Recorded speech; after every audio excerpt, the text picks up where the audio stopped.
नमस्कार, आप देख रहे हैं समाचार। आपके साथ मैं हूं पराक्रम सिंह शेखावत। बताएंगे आपको इस वक्त की बड़ी खबरें। शुरुआत करेंगे समाचार की सुर्खियों के साथ। केंद्रीय गृह मंत्री अमित शाह ने सहकारिता के माध्यम से रोजगार सृजन और ग्रामीण क्षेत्र की समृद्धि पर दिया जोर। पुणे में जनता सहकारी बैंक लिमिटेड के अमृत महोत्सव कार्यक्रम में कहा, मंत्रालय सहकार से समृद्धि के मंत्र को साकार करने के लिए कर रहा है काम।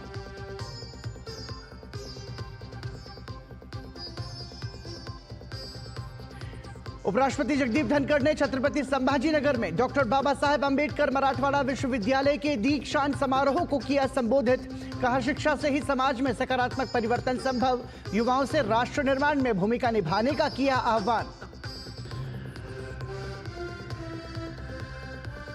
प्रधानमंत्री नरेंद्र मोदी रविवार को मध्य प्रदेश के छतरपुर में स्थित श्री बागेश्वर धाम में कैंसर अस्पताल की रखेंगे आधारशिला। प्रधानमंत्री मोदी के आगमन को लेकर छतरपुर के लोगों में जबरदस्त उत्साह का माहौल।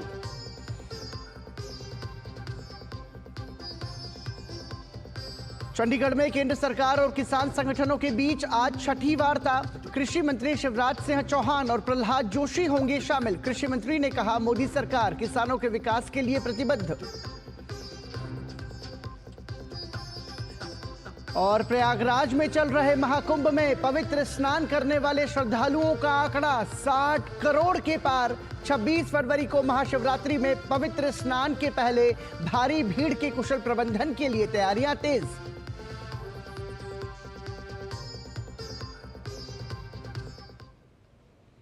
और सुर्खियों के बाद खबरों पर नजर विस्तार से।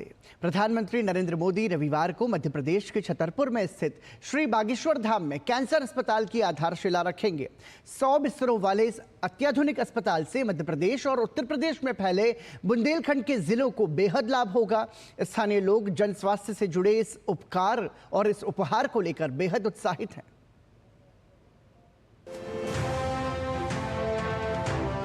रविवार 23 फरवरी का दिन बुंदेलखंड के लिए बड़ी स्वास्थ्य पहल का उपहार साथ ला रहा है।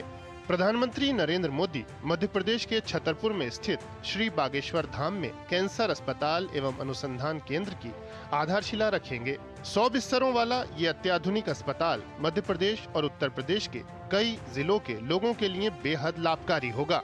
अस्पताल अंतर्राष्ट्रीय मानकों के अनुरूप और सभी अत्याधुनिक सुविधाओं से लैस होगा। 100 बिस्तरों से शुरुआत के बाद इसका विस्तार 300 से 400 बिस्तरों तक किया जाएगा। मरीजों के परिजनों के रहने के लिए सभी सुविधाओं वाली धर्मशाला का भी निर्माण होगा। अभी तक अस्पतालों में मंदिर थे, अब मंदिरों में अस्पताल होने चाहिए।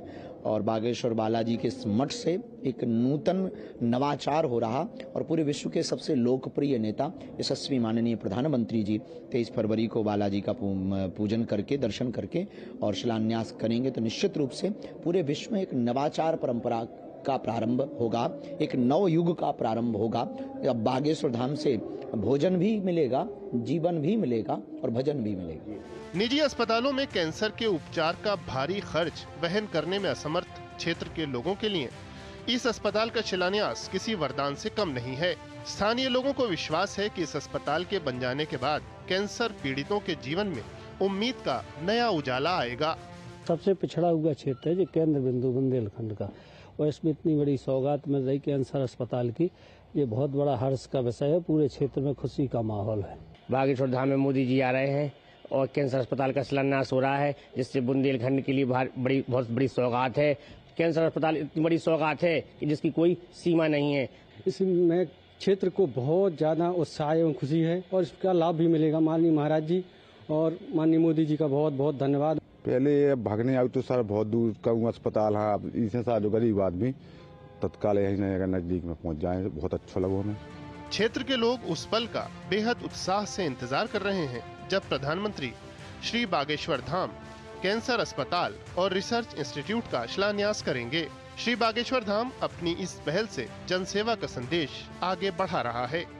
बुंदेलखंड क्षेत्र में कैंसर एक बड़ी बीमारी है और बड़ी संख्या में लोग यहाँ पर इस बीमारी से ग्रसित होते हैं। इस कैंसर अस्पताल के बनने के बाद न सिर्फ मध्य प्रदेश बल्कि उत्तर प्रदेश को मिलाकर बुंदेलखंड रीजन के करीब 15 से 20 जिलों को इसका लाभ मिलेगा और एक बड़ी सौगात ये कैंसर अस्पताल यहाँ के लोगों के लिए होगा। कैमरामैन राधे कृष्ण के साथ अजीत द्विवेदी, DD न्यूज, बागेश्वर धाम, छतरपुर। प्रधानमंत्री नरेंद्र मोदी रविवार को श्री बागेश्वर धाम जाएंगे। मध्य प्रदेश के छतरपुर में स्थित इस धाम में प्रधानमंत्री के आगमन को लेकर जबरदस्त उत्साह है। प्रधानमंत्री वहां एक विशाल जनसमूह को भी संबोधित करेंगे। मध्य प्रदेश के छतरपुर में स्थित श्री बागेश्वर धाम में जारी छठवें बुंदेलखंड महाकुंभ में रविवार का बेसब्री से इंतजार हो रहा है। इस दिन पीएम वहां पहुंचकर दर्शन और पूजा अर्चना करेंगे। पीएम के आगमन को लेकर बड़े पैमाने पर तैयारियां की जा रही हैं। पीएम के संबोधन के लिए विशाल सभा स्थल तैयार किया गया है, जिसमें 80,000 से 1 लाख तक लोगों के बैठने की व्यवस्था होगी। बागेश्वर महाराज खुद सभी तैयारियों की कमान अपने हाथों में लिए हुए हैं। 19 फरवरी से कलश यात्रा के साथ शुरू हुए बुंदेलखंड महाकुंभ में बड़ी संख्या में श्रद्धालु पहुंच रहे हैं। पीएम के आगमन ने इस आयोजन को और यादगार बना दिया है। श्री बागेश्वर धाम आने वाले श्रद्धालु पीएम का दिल खोलकर स्वागत करने को उत्सुक हैं। हम लोगों को बहुत खुशी है। ऐसे माहौल में, ऐसे उत्साह में सभी लोगों को धन्यवाद देना चाहिए। प्रधानमंत्री जी को, मोदी जी को, या बागेश्वर धाम सरकार को, धीरेन्द्र कृष्ण शास्त्री को। हिंदुस्तान में जो भी काम किया है उन्होंने ऐतिहासिक काम किया है, और जो भी काम करेंगे वो ऐतिहासिक काम करेंगे। बड़ी गौरव की बात है कि जो हमारे यहाँ नरेंद्र मोदी जी, देश के प्रधानमंत्री जी बागेश्वर धाम आने में बहुत उत्साह हुआ है। देश के प्रधानमंत्री को बहुत बहुत धन्यवाद करना चाहते हैं। पिछली बार आए थे खजुराहो, उनने नहर परियोजना का उद्घाटन भी किया था। अब आ रहे हैं यहाँ तो कैंसर का अस्पताल बन जाना है, उसमें लोगों को सुविधा भी हो गई। श्री बागेश्वर धाम में जारी भव्य दिव्य तैयारी और श्रद्धालुओं का उत्साह बता रहा है कि पीएम का अभिनंदन शानदार होगा। इस समय हम बागेश्वर धाम में हैं और प्रधानमंत्री यहाँ पर बागेश्वर धाम जो मंदिर है वहाँ पर दर्शन करेंगे, और यहाँ पर जो एक भव्य यहाँ पर तैयारी की जा रही है। प्रधानमंत्री यहाँ पर जनसमूह को भी संबोधित करेंगे, जिसके लिए यहाँ पर तैयारियां जोर शोर से की जा रही है। आप देख सकते हैं किस तरीके से यहाँ पर विशाल पंडाल जो है वो लगाया गया है, जहाँ पर कि आसपास जो बुंदेलखंड रीजन के तमाम लोग जो है यहाँ पर बड़ी संख्या में जुटेंगे प्रधानमंत्री को सुनने के लिए, और इसके लिए यहाँ पर बागेश्वर धाम में जोर शोर से तैयारियां की जा रही हैं। कैमरामैन राधे कृष्ण के साथ अजीत द्विवेदी, डीडी न्यूज, बागेश्वर धाम, छतरपुर, मध्य प्रदेश। दिल्ली की मुख्यमंत्री रेखा गुप्ता ने प्रधानमंत्री नरेंद्र मोदी से उनके आवास पर मुलाकात की। दिल्ली की सत्ता संभालते ही मुख्यमंत्री और कैबिनेट मंत्री लगातार सक्रिय हैं।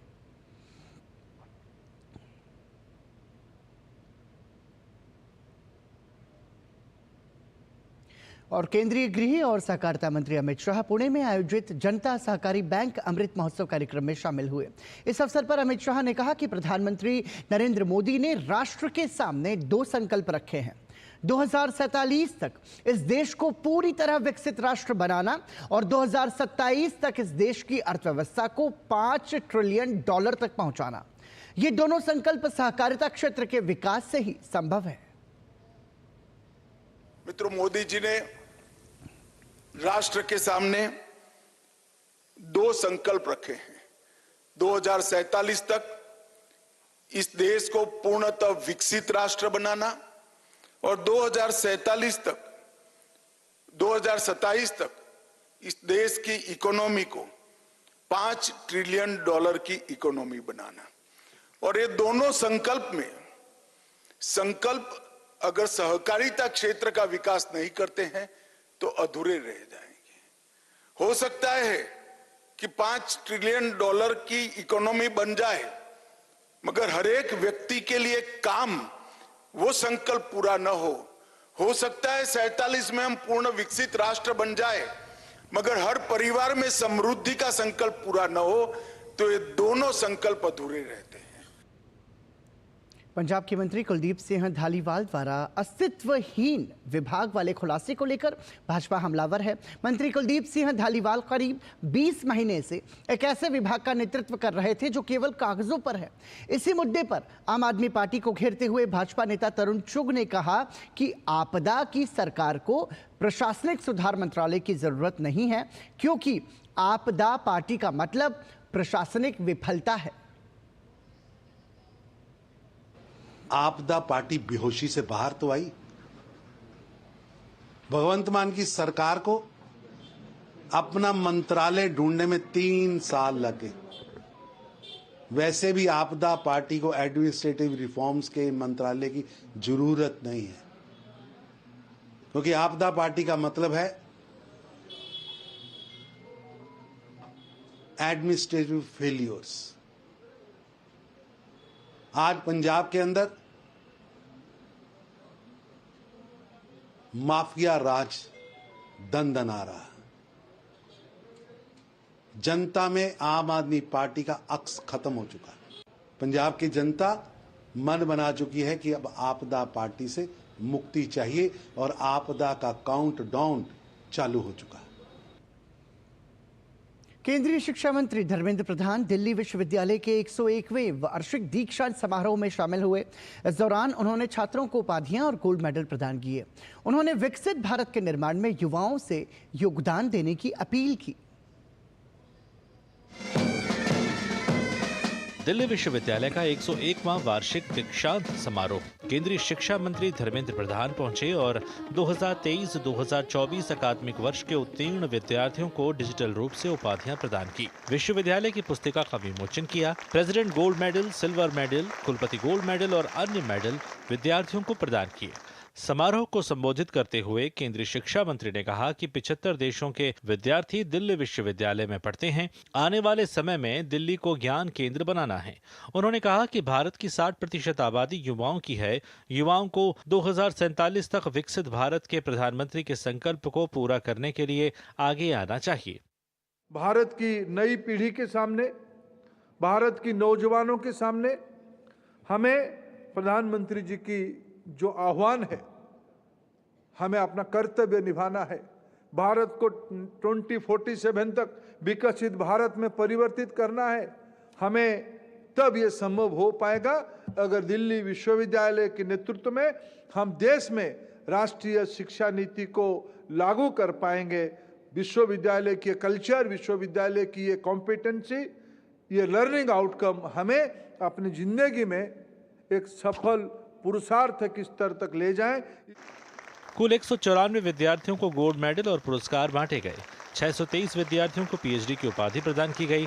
स्नातक और स्नातकोत्तर की 83,902 उपाधियां वितरित की गई। एसओएल की स्नातक और स्नातकोत्तर की 82,592 उपाधियां विद्यार्थियों को दी गई। सुखी की अनुभूति हो रही है और इसके बाद एक शांति भी अनुभूति हो रहा है कि मैं आगे जैसे धर्मेंद्र प्रधान जी का वाक्य भी था कि इस क्षेत्र में काम नहीं करना, आगे भी कुछ कर रहा है। तो उसके लिए मुझे लग रहा है कि आगे ये नहीं है कि यहीं पर रुक जाना है, आगे भी प्रयास करना है। तो आज से एक प्रण लिया है कि आगे कुछ इस क्षेत्र में काम किया जाए। संकल्प यही है कि जीवन पर्यंत अध्ययनरत रहूं, शोधरत रहूं और भारतीय समाज और संस्कृति के समकक्ष उसके साहित्य में कुछ भी मैं अंश मात्र भी अगर जोड़ सकूं तो ये मेरे लिए बड़े सौभाग्य की बात होगी। केंद्रीय शिक्षा मंत्री ने कहा कि शीघ्र ही दिल्ली विश्वविद्यालय के पूर्व और पश्चिमी परिसर भी दिल्ली को ज्ञान केंद्र बनाने में महत्वपूर्ण भूमिका निभाएंगे। Doctor Chandrashekhar, DD news. Bharatiya Janata party के राष्ट्रीय प्रवक्ता अनिल के एंटनी ने प्रेस वार्ता में कहा कि केरल की राज्य सरकार अपनी अक्षमता और विफलताओं से ध्यान हटाने की कोशिश कर रही है। उन्होंने कहा कि उनमें आशा स्वास्थ्य कार्यकर्ताओं का रुका हुआ वेतन देने की क्षमता नहीं है। ये केरल की जनता के लिए एक स्पष्ट संदेश है। उन्हें केरल के विकास के लिए डबल इंजन की सरकार को चुनना चाहिए। It is very disappointing to see the state government of Kerala, because of their administrative inefficiencies and their governmental failures, trying to divert attention from their inefficiencies and their incapability to give the dues and the salaries to the ASHA health workers, trying to shift attention to central government. Now, this is once again a clear message to the people of Kerala that for the state of Kerala also to progress, to have a Vigasit Kerala, it is important that there should be a double engine government in Kerala also. और समाचार में रुक रहे हैं एक अल्प विराम के लिए, बने रहिए हमारे साथ।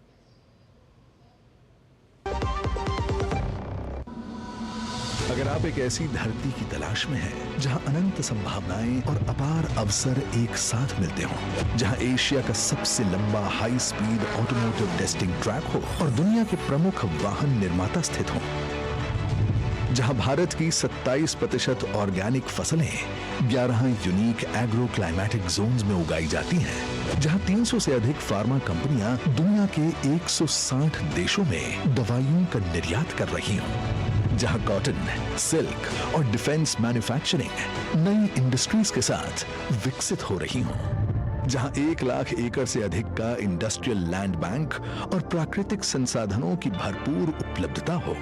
जब ये सारी संभावनाएं एक जगह मिलती हों, तो समझ जाइएगा कि आप भारत के हृदय मध्य प्रदेश में हैं। स्वागत है आपका 8वें ग्लोबल इन्वेस्टर समिट 2025 में, जहां मुख्यमंत्री डॉक्टर मोहन यादव प्रधानमंत्री श्री नरेंद्र मोदी के विकसित भारत के विजन को आगे बढ़ा रहे हैं। आप आइए और आपको लगे पॉलिसी से आउट ऑफ वे भी जाना हो तो सरकार तैयार है आपकी सारी मदद करने के लिए। इन्वेस्ट मध्य प्रदेश, अनंत संभावनाओं का प्रदेश। 24 और 25 फरवरी 2025, Bhopal, Madhya Pradesh. Hi, I am Ravi, driving my CNG auto for many years. Happy with the mileage I get with this. Hi, I'm Rajesh. I switched to compressed natural gas a few months back. CNG gives high performance at affordable cost and it is easily available. Plus, CNG is a non-polluting fuel thanks to its higher ignition temperature. Switch to CNG today.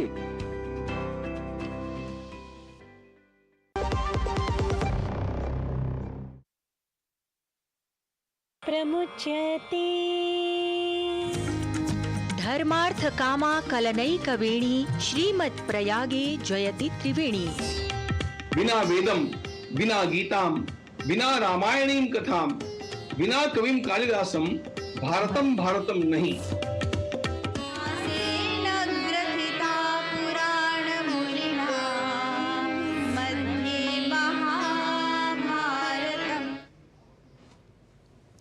एक बार फिर आपका स्वागत। और आइए अब बात करते हैं जर्मनी के चुनावी मुद्दों की। मुद्दों के लिहाज से इस बार जर्मनी चुनाव काफी अलग नजर आ रहा है। जहां 2021 के चुनाव में जर्मनी में जलवायु परिवर्तन का मुद्दा सबसे ऊपर था, वहीं इस बार माइग्रेशन, अर्थव्यवस्था, सैन्य संघर्ष के बाद यहां चौथे नंबर पर आ गया है। जर्मनी की चुनावी रैलियों में कुछ बदलाव दिख रहा है। माइग्रेशन, सुरक्षा और अर्थव्यवस्था के मुद्दे पूरी तरह छाए हुए हैं। Sicherheit, Wirtschaft, die Wirtschaft, Migrationswende, Sicherheit, Migration. लेकिन बीते चुनावों में सबसे बड़ा मुद्दा रहे जलवायु परिवर्तन का मुश्किल ही जिक्र हो रहा है। ग्रीन पार्टी तक इस पर ज्यादा जोर नहीं दे रही। चुनावी पोस्टरों से जलवायु का मुद्दा नदारद है। ग्रीन पार्टी, जिसकी पहचान ही क्लाइमेट फ्रेंडली पार्टी के तौर पर है, उसके पोस्टरों में भी जलवायु का जिक्र नहीं दिख रहा। चांसलर ओलाफ शॉल्ट्स भी क्लाइमेट चांसलर की छवि से दूरी बनाए हुए हैं, जबकि अभी जलवायु परिवर्तन पर ध्यान देने की सख्त जरूरत है। लॉस एंजलिस में भड़की आग और वेलेंसिया में बाढ़ विकट हालात की ओर साफ इशारा है। क्लाइमेट रिसर्चर भी इस पर काफी चिंता जता रहे हैं। जर्मन चुनाव प्रचार में इस वक्त माइग्रेशन का मुद्दा सबसे ज्यादा नजर आ रहा है। मुझे लगता है कि ये छोटी अवधि का मुद्दा है। स्वाभाविक है कि मीडिया में ये दिखाया जाएगा। मुझे लगता है किसी भी सरकार को अपनी प्राथमिकताओं में जलवायु नीति को पहले पर ना सही, कम से कम दूसरे स्थान पर तो रखना ही चाहिए। सर्वेक्षणों में भी इस मुद्दे की अहमियत घटी है।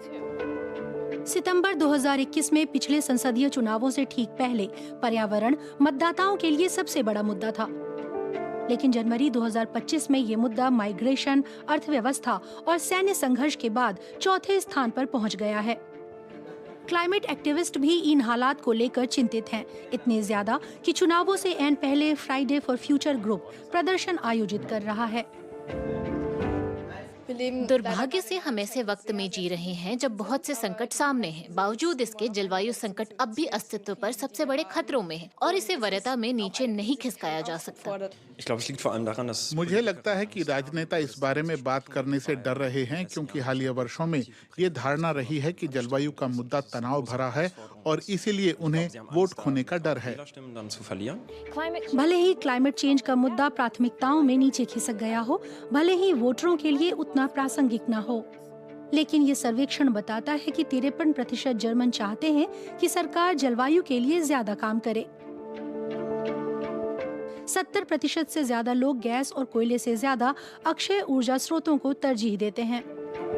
ग्रीन पार्टी कह रही है कि वो इन भावनाओं को समझती है और उन जलवायु नीतियों के साथ खड़ी है जिन्हें गठबंधन सरकार में रहते हुए लागू किया गया है। मुझे ये लापरवाही लगती है कि अन्य दल जलवायु के खिलाफ, जलवायु सुरक्षा के खिलाफ, अक्षय ऊर्जा के खिलाफ तर्क दे रहे हैं। हम जानते हैं कि हमें उनकी जरूरत है। हम जानते हैं कि हमें जलवायु बचानी है और जलवायु परिवर्तन के हिसाब से कदम उठाने हैं। कंजर्वेटिव पार्टी CDU जर्मनी में अगली सरकार बना सकती है। हालांकि जलवायु परिवर्तन पर उनकी प्राथमिकताएं अलग दिखती हैं। CDU प्रमुख फ्रीडरिश मेर्ज ने पिछली गठबंधन सरकार की कुछ जलवायु नीतियों को हटाने का वादा किया है। साथ ही दूसरी पार्टियों पर डर फैलाने का इल्जाम भी लगाया। ग्रीन्स निश्चित तौर पर इसे CDU से ज्यादा प्राथमिकता देते हैं, लेकिन ऐसा इसलिए नहीं है कि CDU बुनियादी तौर पर इसके खिलाफ है, बल्कि इसलिए कि हमारे मतदाता इसे उतनी ज्यादा तवज्जो नहीं देते। लेकिन फ्रीडरिश मेर्ज ने जलवायु लक्ष्यों के लिए साफ तौर पर समर्थन जताया है। जर्मनी के राजनीतिक दलों ने भले ही चुनाव से पहले जलवायु के मुद्दों को किनारे रखने का फैसला किया हो, फिर भी जलवायु परिवर्तन एक वैश्विक संकट बना रहेगा। महाराष्ट्र के छत्रपति संभाजीनगर में डॉक्टर बाबा साहब अंबेडकर मराठवाड़ा विश्वविद्यालय के 65वें दीक्षांत समारोह में उपराष्ट्रपति जगदीप धनखड़ शामिल हुए। कार्यक्रम को संबोधित करते हुए उपराष्ट्रपति ने कहा कि विकसित भारत को बनाने में युवाओं का महत्वपूर्ण योगदान होगा। From blue economy to space economy, and you know it. Disruptive technologies are offering enormous opportunities along with challenges. Therefore, our youth have bountiful opportunity. It is your time. You are the most important stakeholder in democracy. Our Viksit Bharat is no longer a dream. It is our object. You will have to fire on all cylinders the engine of growth. At 2047, when Bharat celebrates centenary of its independence, India will be a developed nation.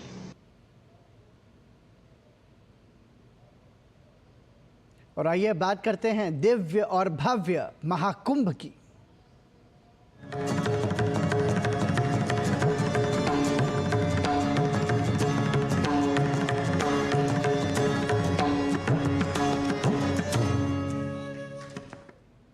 तीर्थराज प्रयागराज की धरती पर बीते 13 जनवरी से आयोजित हो रहे दिव्य और भव्य और सांस्कृतिक समागम महाकुंभ ने शनिवार को नया इतिहास रच दिया है। यहां अब तक 60 करोड़ से अधिक श्रद्धालुओं ने त्रिवेणी संगम में आस्था की पावन डुबकी लगाकर धार्मिक और सांस्कृतिक एकता की अद्वितीय मिसाल कायम कर दी है। 60 करोड़ से अधिक की यह संख्या किसी भी धार्मिक, सांस्कृतिक या सामाजिक आयोजन में मनुष्य के अब तक के इतिहास की सबसे बड़ी सहभागिता बन चुकी है। एक अनुमान के मुताबिक दुनिया में कुल 120 करोड़ सनातनी हैं।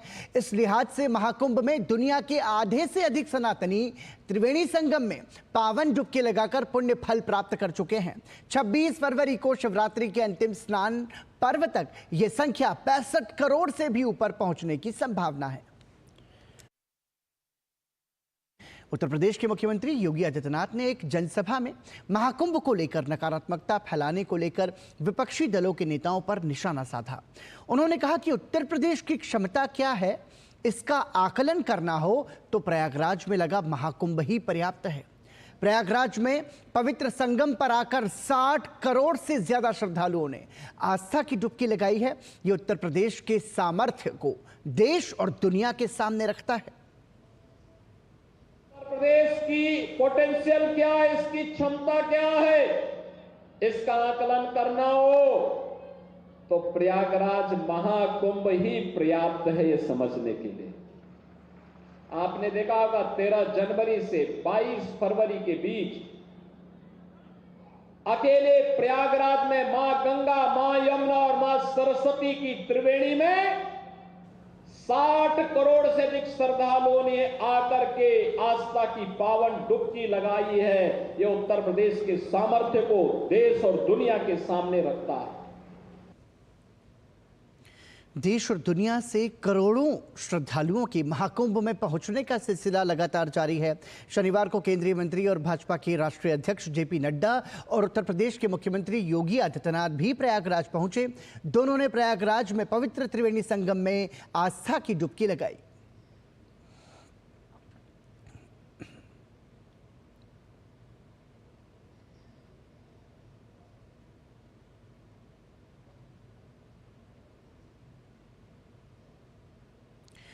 विपक्षी नेताओं द्वारा महाकुंभ पर दी गई आपत्तिजनक टिप्पणियों पर भाजपा सांसद जगदंबिका पाल ने तीखी प्रतिक्रिया दी है। उन्होंने कहा कि अगर लालू यादव महाकुंभ को बेकार कहते हैं तो वो हमारी भावनाओं को ठेस पहुंचा रहे हैं। अगर ममता बनर्जी महाकुंभ को मृत्यु कुंभ कह रही हैं तो वो सनातन धर्म के अनुयायियों का अपमान कर रही हैं। और अगर अखिलेश यादव गंगा जल को अशुद्ध कहते हैं तो वो गंगा जल की शुद्धता पर सवाल उठा रहे हैं।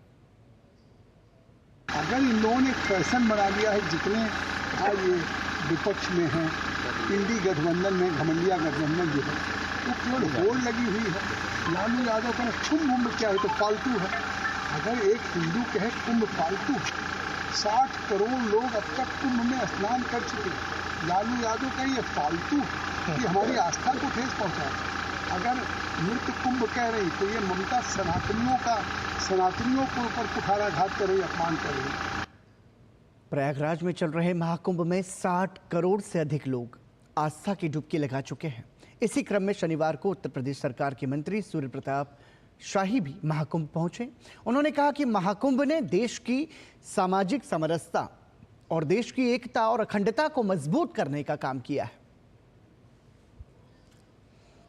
दुनिया का सबसे बड़ा अमूर्त श्रद्धा और विश्वास का यह केंद्र है, जिसके भीतर आज पूरे देश के 60 करोड़ से ज़्यादा श्रद्धालुओं ने यहाँ पर आकर के दर्शन किया है।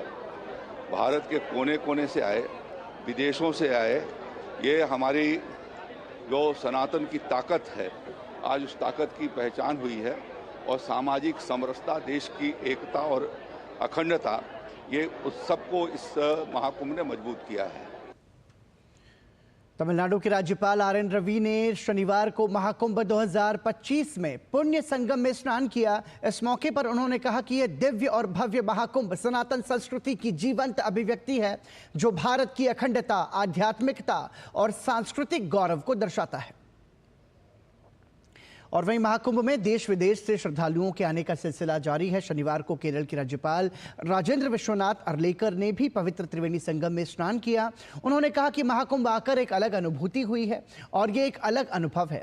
राज्यपाल ने कहा कि ये देश की आस्था और राष्ट्रीय एकात्मता का कुंभ है।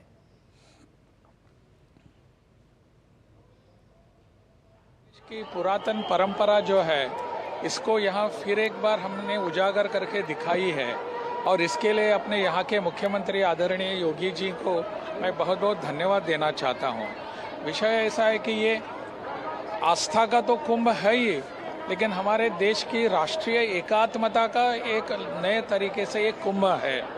पूरे देश भर के पूरे इतने करोड़ों भावुक लोग यहाँ आते हैं और आस्था की डुबकी लगाते हैं। और आइए बात करते हैं काशी तमिल संगमम की।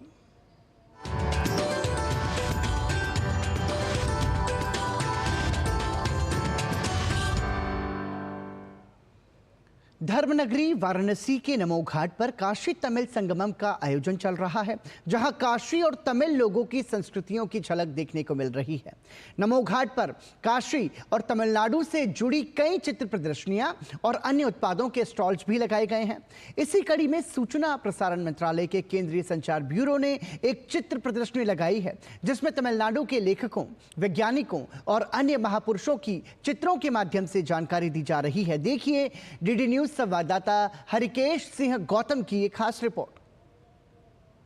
काशी तमिल संगमम का जो उद्देश्य है, काशी के सांसद का जो उद्देश्य है और भारत के प्रधानमंत्री का जो उद्देश्य है कि ये जो हमारे युवा हैं, ये काशी के संस्कृति के बारे में, परंपरा के बारे में तो जानते ही हैं और तमिल की जो संस्कृति है, परंपरा है, उसके बारे में भी जाने।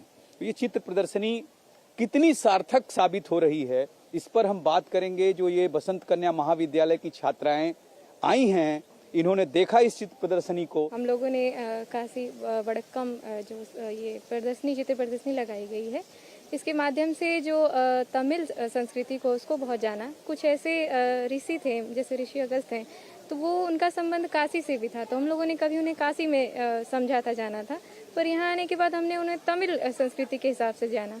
रामानुजन को हमने पढ़ा अपने गणित में, सीवी रमन को हमने पढ़ा भौतिक विज्ञान में, उनके बारे में हमने जाना। तमिल की संस्कृतियों से अवगत हुए हैं। तमिल की जितनी संस्कृति है और काशी में भी वो संस्कृति देखने को मिलती है। तमिल के खान पान हमारे काशी में भी अब प्रचलित हो चुके हैं, तो बहुत सारी चीज़ों से हम लोग अवगत हुए हैं। इतनी बढ़िया चित्र प्रदर्शनी लगाई है, स्टूडेंट्स को बुला रहे हैं, क्या आपको अपना उद्देश्य पूरा होता दिखाई दे रहा है? काशी तमिल संगमम उत्सव का जो तीसरा संस्करण है, उसकी थीम ही है ऋष अगस्त। हमारी सूचना और प्रसारण मंत्रालय भारत सरकार की तरफ प्रदर्शनी जो लगी है, इसकी थीम है ऋष अगस्त एवं विकसित भारत।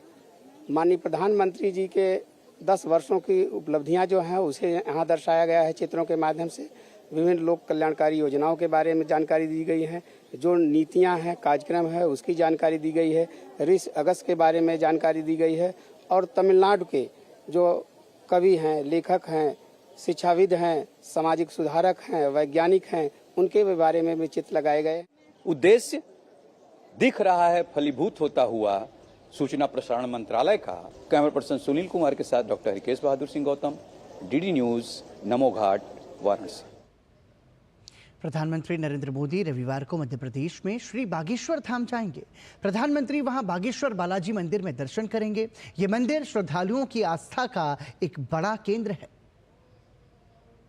प्रधानमंत्री नरेंद्र मोदी रविवार को बागेश्वर धाम आ रहे हैं, जहां पर कि वो बागेश्वर धाम में जो बालाजी का मंदिर है, बागेश्वर बालाजी का, वहां पे वो दर्शन करेंगे। आप देख सकते हैं कि बालाजी का मंदिर है, भगवान हनुमान जी को समर्पित ये मंदिर है और यहाँ पर काफ़ी मान्यता यहाँ पर है। साथ ही आप इस तरफ देख सकते हैं कि ये जो मंदिर है ये भगवान शिव को समर्पित है और बागेश्वर धाम जो नाम है वो इसी मंदिर के नाम पे पड़ा है। और यहाँ पर बड़ी संख्या में यहाँ पर श्रद्धालु जो हैं वो दूर दूर से यहाँ पर आते हैं। लोगों की यहाँ पर अगाध श्रद्धा है बागेश्वर बालाजी के प्रति। प्रधानमंत्री नरेंद्र मोदी भी यहाँ पर रविवार को आएंगे। यहाँ पर वो कैंसर अस्पताल की यहाँ पर आधारशिला रखेंगे, भूमि पूजन करेंगे। साथ ही बागेश्वर बालाजी के यहाँ पर वो दर्शन करेंगे, पूजा अर्चना भी करेंगे। कैमरामैन राधे कृष्ण के साथ अजीत द्विवेदी, डीडी न्यूज, बागेश्वर धाम, छतरपुर।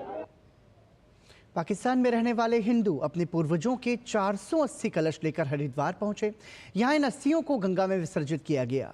देवोत्थान सेवा समिति की पदाधिकारी इन अस्थियों को हरिद्वार में गंगा में विसर्जित किया। उन्होंने ये लोग 21 फरवरी को कराची से मेरठ पहुंचे थे। और आइए सीधा रुख करेंगे पुणे का, जहां पर गृह मंत्री अमित शाह प्रधानमंत्री आवास योजना के तहत एक कार्यक्रम को संबोधित कर रहे हैं। दोनों हाथ नए घर मिलने की संकल्प की मुट्ठी भींचे और प्रचंड आवाज से बोलिए, भारत माता की।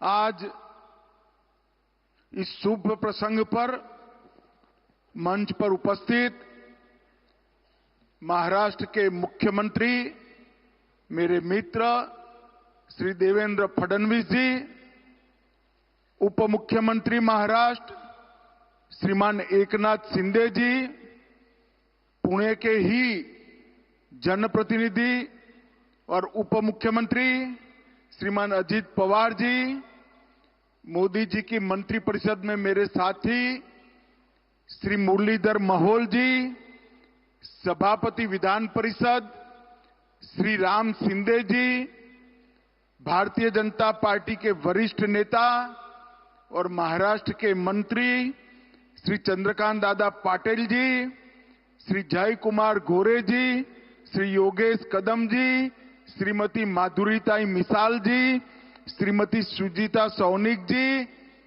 ग्रामीण विकास सचिव जी, आज इस सभागार में और ऑनलाइन महाराष्ट्र के 28,000 से ज्यादा स्थानों से उपस्थित महाराष्ट्र के सभी प्रिय भाइयों बहनों को मेरा नमस्कार, जय श्री राम। आज सबसे पहले मैं प्रधानमंत्री जी और महाराष्ट्र के मुख्यमंत्री और उप मुख्यमंत्री जी को बहुत बहुत बधाई देना चाहता हूं। शायद ही देश में ऐसा प्रसंग आया होगा कि एक साथ 20 लाख लाभार्थियों को अपना खुद का घर मिलने का आनंद एक ही क्षण में आया होगा। ये सभी 20 लाख परिवारों को बहुत बहुत शुभकामनाएं। और इसके साथ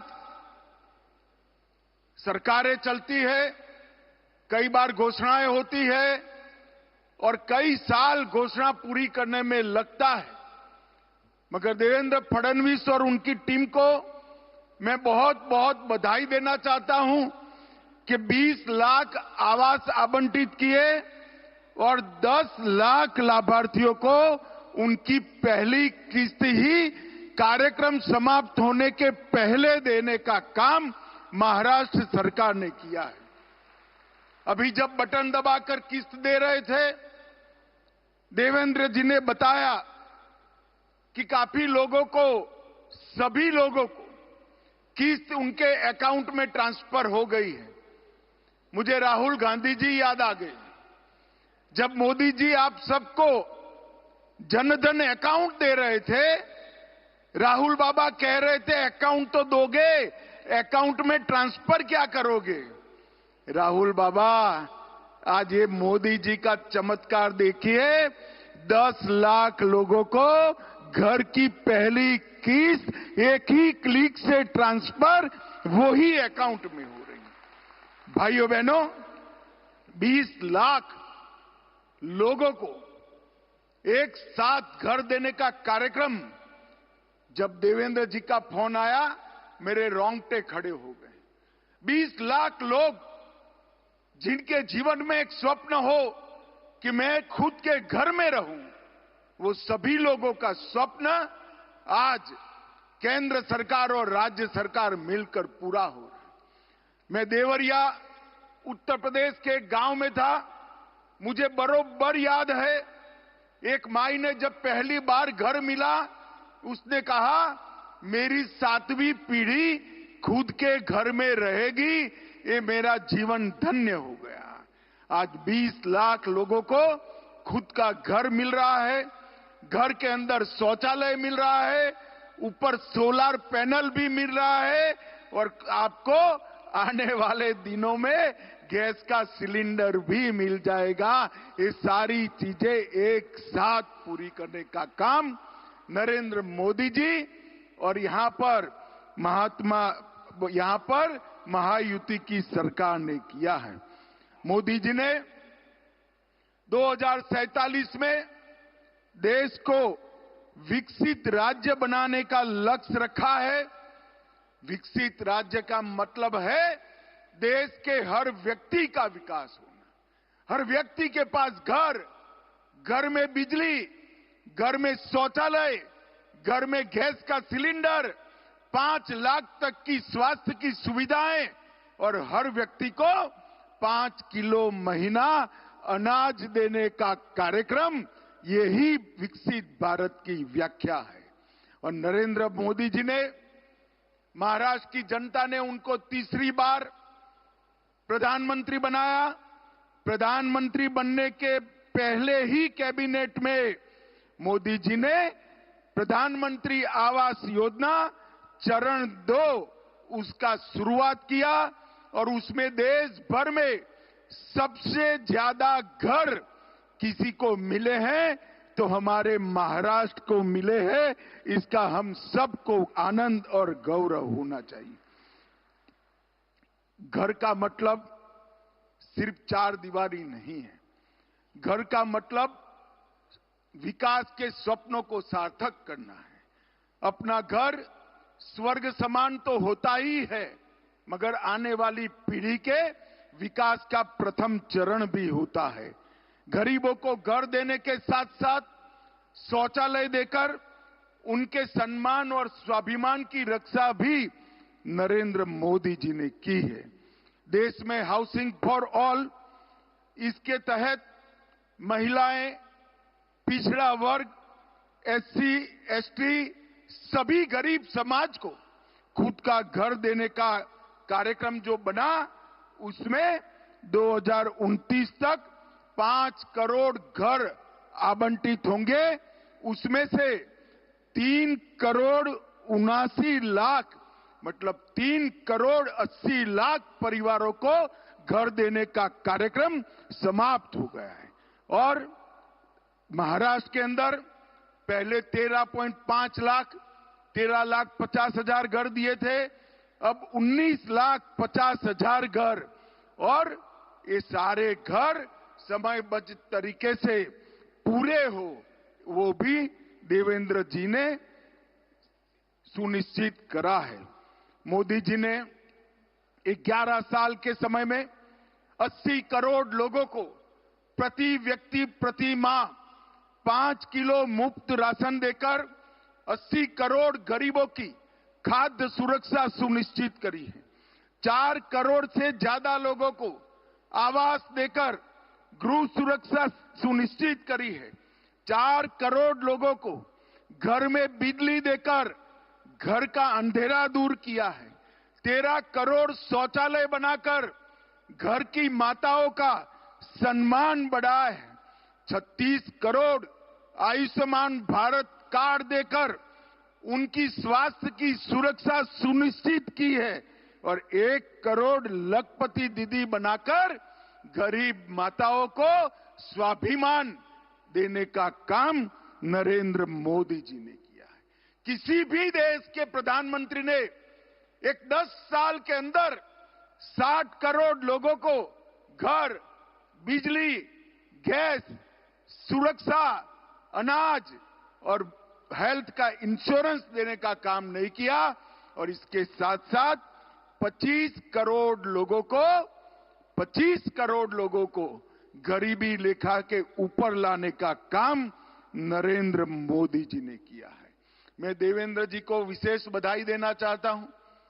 घर के लिए पैसा तो मिल रहा है, जिनके पास भूमि नहीं है उनको और 1 लाख देने का काम भी आज यहां पर हुआ है। और मैं आप सभी को अग्रिम शुभकामनाएं देना चाहता हूं कि अगली दीपावली आप सभी अपने घर में मनाएं, ऐसी मेरी आपको बहुत बहुत शुभकामनाएं। भाइयों बहनों, मोदी जी ने महाराष्ट्र के लिए ढेर सारे इंफ्रास्ट्रक्चर के काम किए हैं। देवेंद्र फडणवीस, एकनाथ शिंदे और अजीत दादा के नेतृत्व में ये महायुति की सरकार ने वो सभी चीजों को न केवल जमीन पर उतारा, इसके साथ अपने बजट से भी कई सारे इंफ्रास्ट्रक्चर के काम किए हैं। सिंचाई नेटवर्क के तहत नीलड़ बांध, गोसीखुर्द, टेम्बू एवं जलयुक्त शिवार, ये सभी सिंचाई परियोजनाओं ने महाराष्ट्र को अकाल से दूर किया है। नदियों को जोड़ने के लिए नारपार, दमनगंगा, गोदावरी और वैतरणा का विकास शुरू हो गया है। 11 वंदे भारत ट्रेन शुरू हुई है। अमृत भारत योजना के तहत 128 रेलवे स्टेशनों का पुनर्निर्माण हो रहा है। मुंबई, पुणे और नागपुर में मेट्रो ट्रेन का काम द्रुत गति से हो रहा है। शिरडी और सिंधुदुर्ग में नए हवाई अड्डे बन रहे हैं और 13,000 करोड़ से मरीन ड्राइव बांद्रावली सी लिंक को जोड़ने का काम, उनको जोड़ने वाले मुंबई कोस्टल रोड का निर्माण भी किया गया है और वासी पुल का विस्तारीकरण और मेट्रो फेज 1 समाप्त कर दिए हैं। Atal Setu trans harbour link पूरे विश्व में एक प्रकार से अजूबा है और 76,000 करोड़ की लागत से भारत का सबसे बड़ा बंदरगाह और विश्व का सबसे बड़ा कंटेनर पोर्ट हमारे महाराष्ट्र के दरिया किनारे पर बनाने का काम नरेंद्र मोदी जी ने किया है। और भाइयों बहनों, वैनगंगा नलगंगा इंटरलिंक परियोजना 3,71,000 हेक्टेयर का भूमि का सिंचाई होगा और 85,000 करोड़ का खर्च होगा और 10 वर्ष में इसको पूरी करेंगे। 2200 करोड़ से खड़कवासला बांध से फुरसुंगी तक, 34 किलोमीटर लंबी सुरंग बनाने का काम भी मंजूर हुआ है। पुणे और कोल्हापुर हवाई अड्डों पर नए टर्मिनल बनाए। 13,000 करोड़ के निवेश से टाटा पावर के साथ 2800 मेगावाट की संयुक्त क्षमता वाले 2 पंप हाइड्रो स्टोरेज प्रोजेक्ट को भी विकसित करने का काम हो रहा है। सिरवाट, पुणे और भीवपुरी, रायगढ़ 1800 और 1000 मेगावाट की योजनाएं और 673 करोड़ के निवेश से सिंदरी में मल्टी मॉडल लॉजिस्टिक पार्क भी बन रहा है। ढेर सारे काम महाराष्ट्र के विकास के लिए हो रहे हैं। मैं आज यहां पर महाराष्ट्र की जनता का बहुत बहुत धन्यवाद करना चाहता हूं। आपने महायुति को आशीर्वाद दिया और भारतीय जनता पार्टी, शिवसेना और एनसीपी की सरकार बनाई। ये तो आपने किया ही, एक ऐतिहासिक बहुमत दिया, मगर साथ में कौन सी शिवसेना असली है, कौन सी नकली है, इसका भी निर्णय महाराष्ट्र की जनता ने कर दिया। और कौन सी एनसीपी असली है और कौन सी नकली है, इसका भी निर्णय महाराष्ट्र की जनता ने कर दिया है। भाइयों बहनों, आज एक बहुत बड़ा प्रसंग है जिसमें 20 लाख परिवारों को खुद का घर मिलेगा। मैं वो सभी परिवारों को प्रधानमंत्री जी की ओर से, भारत सरकार की ओर से और महाराष्ट्र सरकार की ओर से बहुत बहुत अभिनंदन देता हूं और ईश्वर को प्रार्थना करता हूं कि नए घर में आपका परिवार हमेशा सुखी रहे, प्रगति करता रहे और आपकी नई पीढ़ियां विकसित भारत की नींव में पूरजोश के साथ नींव डालने में लगे, विकसित भारत बनाने में लगे।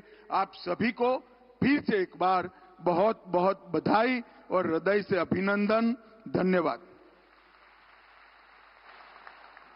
पुणे में ग्रामीण भारत आवास योजना के तहत 20 लाख लाभार्थियों को स्वीकृति पत्र प्रदान किए गए। इस कार्यक्रम को संबोधित करते हुए गृह मंत्री अमित शाह ने कहा कि प्रधानमंत्री नरेंद्र मोदी का लक्ष्य है 2047 तक भारत को विकसित भारत बनाना है और इसी के तहत ये तमाम सारे जन कल्याणकारी कार्य किए जा रहे हैं। अमित शाह ने कहा कि सबसे ज्यादा प्रधानमंत्री आवास योजना के तहत जो लाभार्थी हैं वो महाराष्ट्र के हैं और इसी के जरिए पूरे देश का विकास करना लक्ष्य है मोदी सरकार का। साथ ही अब बढ़ते हैं अगली खबर की ओर। आपको बता दें कि पाकिस्तान में रहने वाले हिंदू अपने पूर्वजों के 400 अस्थि कलश लेकर हरिद्वार पहुंचे। यहां इन अस्थियों को गंगा में विसर्जित किया गया। देवोत्थान सेवा समिति के पदाधिकारी इन अस्थियों को हरिद्वार में गंगा में विसर्जित करने पहुंचे। ये लोग 21 फरवरी को कराची से मेरठ पहुंचे थे और फिर यहां से हरिद्वार गए। दरअसल देवोत्थान सेवा समिति केवल देश ही नहीं बल्कि पूरे विश्व के कोने कोने से अस्थियां लेकर आती हैं और फिर उन अस्थियों को गंगा में विसर्जित करती है। देश भर में 21वीं पशुधन जनगणना चल रही है जिसमें करीब 1 लाख लोग लगे हुए हैं। इस पशुधन जनगणना का उद्देश्य पशुओं से संबंधित जानकारी हासिल करना है जिससे उनके लिए बेहतर योजनाएं बनाई जा सके। पशुपालन एवं डेयरी विभाग की सचिव अलका उपाध्याय ने बताया कि इस बार की जनगणना में पशुओं की कई नई नस्लों को भी शामिल किया गया है। 21st लाइफ स्टॉक सेंसस का कार्य अक्टूबर 2024 में प्रारंभ हुआ था। ये एक बहुत बड़ा कार्य है जो कि देश के विभिन्न कोनों में किया जा रहा है। करीब 1 लाख पर्सनल इस काम के लिए लगे हुए हैं। दूर दराज के इलाके, पहाड़ी क्षेत्र, दुर्गम इलाके सभी में हमारे एन्यूमरेटर्स जाकर अब इस काम को पूरा कर रहे हैं।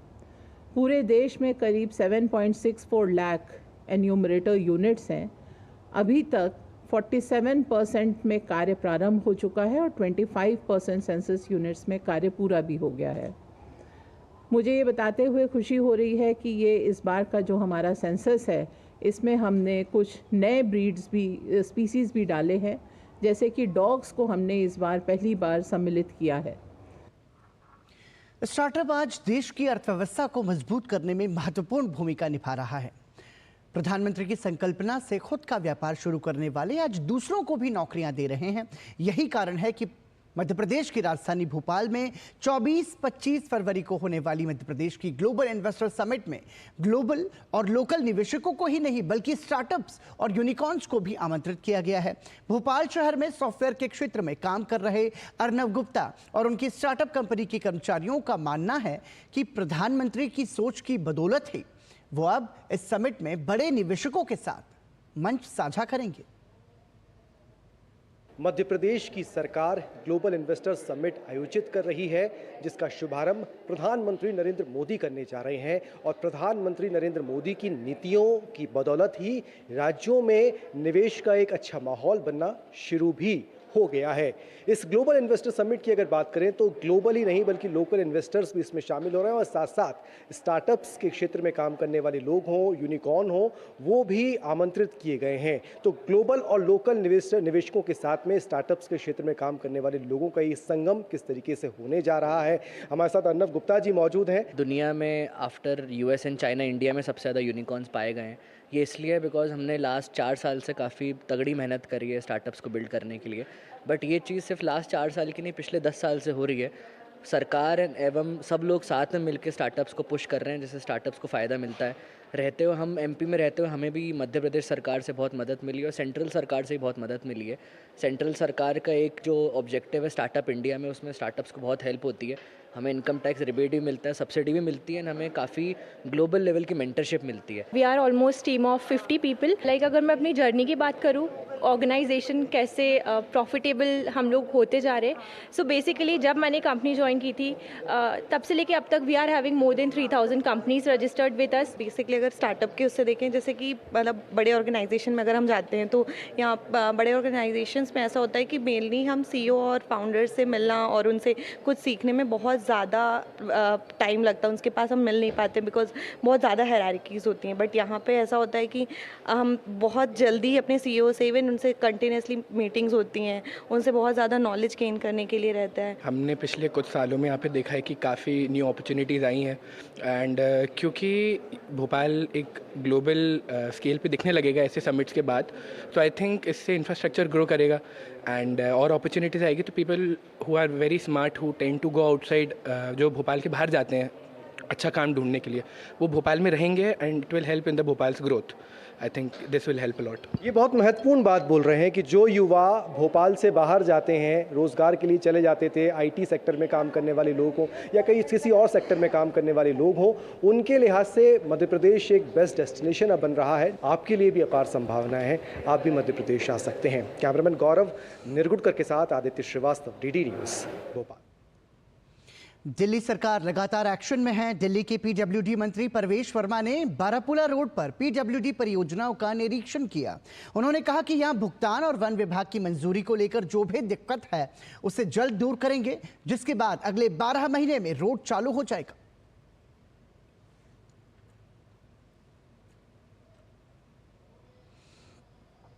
इतने समय से काम चल रहा है, कभी भी कोई विजिट करने नहीं आया था। इसमें 1-2 इश्यूज बताए हैं। एक तो इनका पेमेंट का इशू है और एक इनको जो है फॉरेस्ट क्लियरेंस इनको चाहिए थोड़ा सा। तो ये दोनों इशू को हम इनको जल्दी से जल्दी रिजॉल्व करेंगे और इन्होंने कहा है ये दोनों इशू रिजॉल्व होते ही हम ये 12 महीने में पूरा रोड को चालू कर देंगे। तो हमें इसका कोई भी कॉस्ट ना बढ़े, जल्दी से जल्दी ये समय से सारे काम खत्म हो, इसलिए जायजा करने आए थे। क्या यहाँ पे कमियां हैं वो देखने आए थे। वहीं दिल्ली के स्वास्थ्य मंत्री पंकज सिंह ने भी पश्चिमी दिल्ली से भाजपा सांसद कमलजीत सहरावत के साथ शनिवार को राव तुलाराम मेमोरियल अस्पताल का निरीक्षण किया। इस दौरान पंकज सिंह ने कहा कि मोहल्ला क्लिनिक के कामकाज में पारदर्शिता सुनिश्चित करने के लिए उनकी स्थिति पर एक विस्तृत रिपोर्ट जल्द ही जारी की जाएगी। स्वास्थ्य मंत्री ने साथ ही कहा कि यहां पर सुविधाओं की जो भी कमी है उसको पूरा किया जाएगा और आम जनता की सुविधाओं का पूरा ध्यान रखा जाएगा। भारतीय जनता पार्टी ने जो दिल्ली की जनता को विश्वास जताया, हमारे प्रधानमंत्री जी ने जो विश्वास जताया, हम उसकी ओर चल रहे हैं। हमारे ऑनरेबल मेंबर ऑफ पार्लियामेंट हमारे साथ हैं। यहाँ पे जो भी सुविधाओं की कमी है उसको पूरा करेंगे और आम जनता के लिए जो भी कर सकते हैं वो पूरा करने के लिए हम यहाँ आए हुए हैं। पहले हम एक बार राउंड ले लेते हैं, उसके बाद आपको बताएंगे यहाँ जो भी कमी होगी उसको दूर करेंगे। और इसी के साथ ही समाचार में अभी के लिए इतना ही, लेकिन देश और दुनिया की बाकी बड़ी खबरों के लिए आप देखते रहिए डीडी न्यूज़, क्योंकि ये भरोसा है सच का।